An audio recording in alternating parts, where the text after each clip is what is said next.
ಮಾನ್ವಿ ಶಾಸಕನ ತವರೂರಿಗೆ ಬಾರದ ಸರ್ಕಾರಿ ಬಸ್. ಬಲ್ಲಟಗಿ ಗ್ರಾಮದ ದುಸ್ಥಿತಿ ಇದು. ಬಸ್ಗಾಗಿ ಕಾದು ಸುಸ್ತಾಗ್ತಿದ್ದಾರೆ ಶಾಲಾ ಕಾಲೇಜು ವಿದ್ಯಾರ್ಥಿಗಳು. ರಾಯಚೂರು ಜಿಲ್ಲೆಯ ಮಾನ್ವಿ ತಾಲೂಕಿನ ಬಲ್ಲಟಗಿ ಗ್ರಾಮ ಶಾಸಕ ಹಂಪಯ್ಯ ನಾಯಕ ಸಾಹೇಬ್ರೆ ನೋಡಿ ಸ್ವಾಮಿ. ವಿದ್ಯಾರ್ಥಿಗಳಿಗೆ ಆವಾಜ್ ಹಾಕುತ್ತಿದ್ದಾರೆ ಸಾರಿಗೆ ಅಧಿಕಾರಿಗಳು. ಮಾನ್ವಿ ಶಾಸಕ ಹಂಪಯ್ಯ ನಾಯಕ ಅವರ ತವರೂರು ಬಲ್ಲಟಗಿ ಗ್ರಾಮಕ್ಕೆ ಸರ್ಕಾರಿ ಬಸ್ ಬಾರದ ಕಾರಣ ವಿದ್ಯಾರ್ಥಿಗಳು ನಿತ್ಯ ಆಟೋಗಳಿಗೆ ಹೋಗಬೇಕಾದ ದುಸ್ಥಿತಿ ಬಂದೊದಗಿದೆ. ರಾಯಚೂರು ಜಿಲ್ಲೆಯ ಮಾನ್ವಿ ಡಿಪೋದಿಂದ ಸಿರವಾರ ತಾಲೂಕಿನ ಬಲ್ಲಟಗಿ ಗ್ರಾಮಕ್ಕೆ ನಿತ್ಯ ಬಸ್ ಸಂಚಾರವಾದರೆ ಈ ಮಾರ್ಗದ ವಿದ್ಯಾರ್ಥಿಗಳು ಹಾಗೂ ಗ್ರಾಮಸ್ಥರಿಗೆ ಅನುಕೂಲವಾಗುತ್ತೆ. ಆದರೆ ಶಾಸಕ ಹಂಪಯ್ಯ ನಾಯಕ ಅವರ ಸ್ವಗ್ರಾಮ ಬಲ್ಲಟಗಿ ಗ್ರಾಮಕ್ಕೆ ಬಸ್ ಬರುತ್ತಿಲ್ಲವಾಗಿದ್ದರಿಂದ ವಿದ್ಯಾರ್ಥಿಗಳು ಕಿಡಿಕಾರಿದ್ದಾರೆ. ಶಾಸಕ ಹಂಪಯ್ಯ ನಾಯಕ ಅವರೇ, ನಿಮ್ಮ ಗ್ರಾಮಕ್ಕೆ ಬಸ್ ಬರುತ್ತಿಲ್ಲವೆಂದಾದ್ರೆ ನಿಮ್ಮ ಊರಿನ ಹಾಗೂ ವಿದ್ಯಾರ್ಥಿಗಳ ಸಮಸ್ಯೆಯಾದರೂ ಕೇಳಿ ಶಾಸಕರೇ. ನೀವು ಎಸಿ ರೂಮಲ್ಲಿ ಕೂತು ಜುಮ್ಮೆಂದು ತೆರಳುತ್ತಿದ್ದರಿಂದ ಗ್ರಾಮಸ್ಥರ ಸಮಸ್ಯೆಯಾದರೂ ಕೇಳಿ ಸಾಹೇಬ್ರೆ. ವಿದ್ಯಾರ್ಥಿಗಳು ನಮ್ಮ ಊರಿಗೆ ಬಸ್ ಬಿಡಿ ಅಂತ ಬಸ್ ನಿಲ್ದಾಣದ ಅಧಿಕಾರಿಗಳನ್ನ ಕೇಳಿದ್ರೆ ನಮಗೆ ಗೊತ್ತಿಲ್ಲ, ಡಿಪೋ ಮ್ಯಾನೇಜರ್ ಅವರನ್ನ ಕೇಳಿ ಅಂತ ಆವಾಜ್ ಹಾಕ್ತಾರೆ.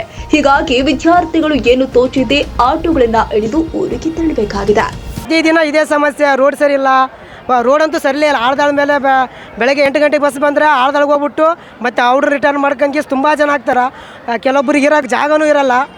ಒಂದೇ ಬಸ್, ಅದು ನಾರ್ಮಲ್ ಬಸ್, ದೊಡ್ಡ ಬಸ್ಸೂ ಅಲ್ಲ, ಚಿಕ್ಕ ಬಸ್. ಅದು ಪ್ರತಿದಿನ ಒಂದು ವಾರ ಬಂತ ಬಸ್ಸು, ತಿರುಗಿ ವಾರ ದಿನ ಏನೋ ಒಂದು ಸಮಸ್ಯೆ. ಬೆಳಗ್ಗೆ ರಾತ್ರಿ 8 ಗಂಟೆಗೆ ಬಂದಿದ್ದು ಬೆಳಗ್ಗೆ 6 ಗಂಟೆಗೆ ಬರೋಲ್ಲ. ರಾತ್ರಿ 7ವರೆಗೆ ಬಸ್ ಹೋಗುತ್ತಾ.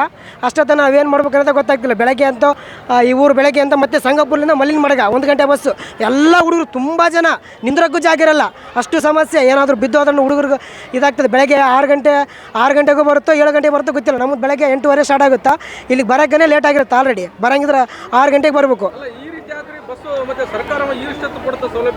ಈ ರೀತಿ ಸೌಲಭ್ಯ ಕೊಟ್ಟರೆ ನಮಗಂತೂ ಸೌಲಭ್ಯ ಏನು ಗೊತ್ತೇ ಆಗ್ತಾ ಇಲ್ಲದು. ಬರೀ ಹೆಣ್ಮಕ್ಳಿಗೂ ಜಾಸ್ತಿ ತುಂಬಿರ್ತಾರೆ.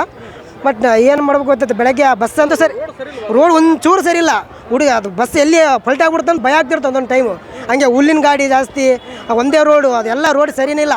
ಅಲ್ಲಿ ಆಳ್ದಾಳು, ಇಲ್ಲಿ ಗವಿಗೇಟ ಏನು ಒಂಚೂರು ಸರಿ ಇಲ್ಲ. ಅಲ್ಲಿ ಹಂಗೆ ಸರಿಯಾದ ಡ್ರಾಪ್ ವ್ಯವಸ್ಥೆನೂ ಆಗಿಲ್ಲ. ಎಲ್ಲ ತುಂಬ ಸಮಸ್ಯೆ ಐತೆ ಸರ್ ಬಲ್ಟಿಗೆ. ಅದರಲ್ಲಿ ML ಊರು ಅಂತ, ಅದರಲ್ಲಿ ಏನು ನಮಗಷ್ಟು ಬೆನಿಫಿಟ್ ಏನಿಲ್ಲ ವಿದ್ಯಾರ್ಥಿಗಳಿಗೆ. ಮಾಡಬೇಕಾಗಿತ್ತು. ಅವ್ರು ಇನ್ನೂ ಏನು ಮಾಡ್ತಾರೆ ಗೊತ್ತಿಲ್ಲ ಸರ್. ಇನ್ನು ಅಧಿಕಾರಕ್ಕೆ ಬಂದಾರಲ್ಲ, ಮಾಡಿದ್ರೆ ತುಂಬ ಒಳ್ಳೇದಿರುತ್ತೆ ಅಂತ. ಶಾಲೆ ಹೋದ ಮಕ್ಕಳಿಗೆ ಬಸ್ ಇಲ್ಲ ಸರಿಯಾಗಿ. ನಾವು ಕೇಳಿದರೆ ಡ್ರೈವರ್ ಇಲ್ಲ, ಕಂಡಕ್ಟರ್ ಇಲ್ಲ. ಮೊನ್ನೆ ಸಲ ಕೇಳಿದೆ ನಾನು 8 ವರ್ಷ ಮೊದಲು. ಕಂಡಕ್ಟರ್ ಡ್ರೈವರ್ ಇಲ್ಲ. ನಾವೇನು ಮಾಡಮ್ರಿ ಅಂತಾರೆ ಕಂಟ್ರೋಲ್ ಕೇಳಿದರೆ. ಏನು ಮಾಡೋದು ನಾವು? ಬಸ್ ಹೆಂಗಂದ್ರೆ ನಾವೇನು ಮಾಡಮ್ರಿ ಕೇಳ್ರಿ ಹೋಗ್ಯಲ್ಲೇ ಅಂತಾರೆ. ML ಸಾಮಂತಲ್ಲಿ ಹೋಗಿ ಕೇಳ್ರಿ ಅಂತಾರೆ. ಎಲ್ಲಿ ಕೇಳ್ಬೇಕು? ದಿನ ಸರಿಯಾಗಿ ಬಸ್ ಬಿಡ್ತಾ ಇಲ್ಲ ಗವಿಗೇಟ್ ಗ್ರಾಮಕ್ಕೆ. ದಿನ ಒಂದೊಂದು ಕಾರಣ ಹೇಳ್ತಿದ್ದಾರೆ. ನಾವು ವಿದ್ಯಾರ್ಥಿಗಳ ಪರಿಸ್ಥಿತಿ ಏನು ಎಂಬುದು ಸ್ವಲ್ಪ ಆದರೂ ತಿಳ್ಕೊಂಬೋದಿಲ್ಲ. ದಿನ ಒಂದು ಕಾರಣ, ಕಂಡಕ್ಟರ್ ಇಲ್ಲ, ಡ್ರೈವರ್ ಇಲ್ಲ ಅಂತಾರೆ. ಬಸ್ನಲ್ಲಿ ಅಷ್ಟು ಜನ ಕೂತಿದ್ರು. ದಿನ ಒಂದೊಂದು ಕಾರಣ ಹೇಳಿದ್ರೆ ವಿದ್ಯಾರ್ಥಿಗಳು ಎಲ್ಲಿ ಚಾರ್ಜ್ ಕೊಟ್ಟು ಹೋಗ್ತಾರೆ ಆಟೋಕ್ಕೆ? ವಿದ್ಯಾರ್ಥಿಗಳ ಪರಿಸ್ಥಿತಿ ಏನು ಎಂಬುದು ಸ್ವಲ್ಪ ಆದರೂ ತಿಳ್ಕೊಳ್ಳಿಕ್ರೆ ಏನು? ಈ ಸಿದ್ದರಾಮಯ್ಯನವರು ಉಚಿತ ಪ್ರಯಾಣ ಅಂತ ಮಾಡಿದ್ದಾರೆ, ಅದು ಯೂಸ್ ಮಾಡ್ಕೋಬೋದು.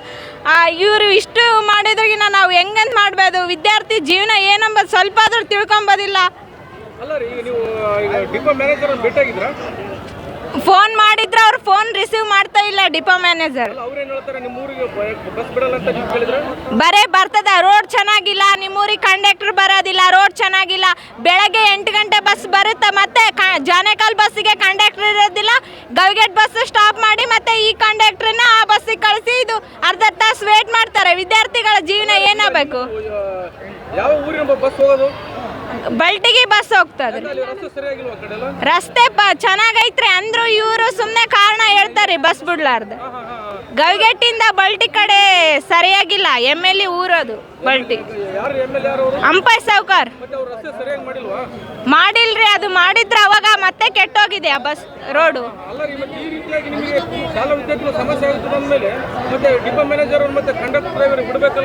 ಅವರು ದಿನ ಒಂದು ಕಾರಣ ಹೇಳ್ತಾರೆ. ಅಲ್ಲಿಗೆ ಡಿಪೋಗೆ ಹೋಗ್ರಂತಾರೆ. ಡಿಪೋ ಅವಾಗ ಇಲ್ಲಿತ್ರಿ, ಈಗ ಅದು ದೂರ ಮಾಡ್ಯಾರ. ಎಲ್ಲಿಗಂತ ಹೋಗ್ಬೇಕ್ರಿ ಡಿಪೋಕ್ಕೆ?